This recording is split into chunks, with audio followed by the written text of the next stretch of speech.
খালেদা জিয়ার শারীরিক অবস্থার এখনো তেমন উন্নতি হয়নি। নানা জটিলতায় সিসিউতে নিবিড় পর্যবেক্ষণে তার চিকিৎসা চলছে।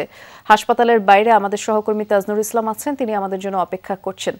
তাজনুর, বিএনপি চেয়ারপারসনের শারীরিক অবস্থা নিয়ে আমরা 5:30টার কিছু পরে বিএনপি মহাসচিবের একটি ব্রিফিং শুনছিলাম।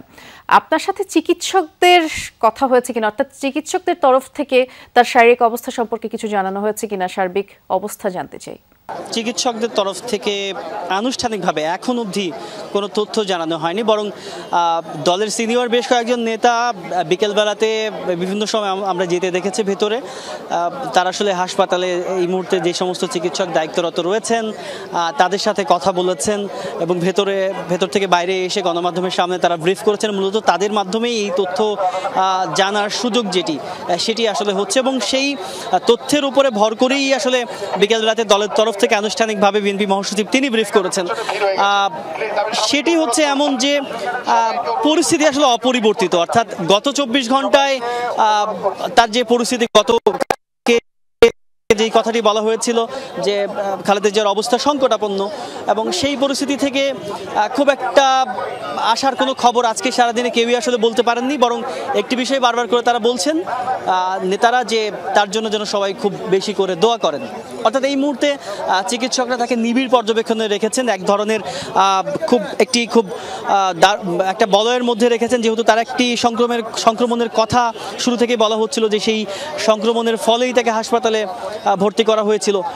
সেই সংক্রমণটি যেন কোনোভাবে বেড়ে না যায়, তার ফলে মানুষের কাছ থেকে, অর্থাৎ কোনোভাবেই যেন বেশি মানুষের ভিড়ের মধ্যে কিংবা বেশি মানুষ তার কাছে যাবার ফলে সেই সংক্রমণ বেড়ে যাওয়ার যে শঙ্কার জায়গাটি রয়েছে সেটি যেন কোনোভাবে না হয় কিংবা সেই সংক্রমণ যেন না বাড়ে, সেই কারণে তাকে একটি বলয়ের মধ্যে রাখা হয়েছে। এবং দলের তরফ থেকে যারাই ভেতরে যাচ্ছেন তারা আসলে বাইরে থেকেই তাকে খানিকটা দেখে পরে আবার চলে আসছেন। মূলত যেই কথাটি একটু আগেই কয়েকজন নেতার কাছ থেকে আমরা শুনছিলাম, তারা যেমনটি বলছিলেন যে তার সঙ্গে আসলে সেই অর্থে কোনোভাবে কথা বলার কিংবা যোগাযোগ করার সুযোগ হয়নি, বরং তিনি হাতের ইশারায় হয়তো কিছু বিষয় বলার চেষ্টা করেছেন।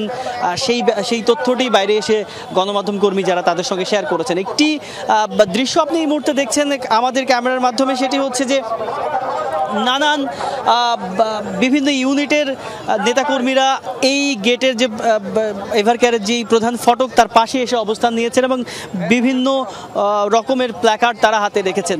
এবং যে বার্তাটি মূলত দেওয়ার চেষ্টা করা হচ্ছে সেই বার্তাটি বিএনপির দলের তরফ থেকে কেন্দ্রীয় বার্তা, যে কেউ যেন হাসপাতালের বাইরে আসলে অযথা ভিড় না করেন, সেই ভিড় করবার ফলে হাসপাতালের স্বাভাবিক যে কার্যক্রম, অর্থাৎ জরুরি বিভাগের সামনে যে স্বাভাবিক কার্যক্রম সেটি যেন কোনোভাবে ব্যাহত না হয়, সেইটি নিশ্চিত করার জন্যেই দলের বিভিন্ন স্তরের নেতাকর্মীরা, বেশ কয়েকজন নেতাকর্মী এই স্বেচ্ছাসেবকের ভূমিকায় আজকে এইখানে অবতীর্ণ হয়েছে।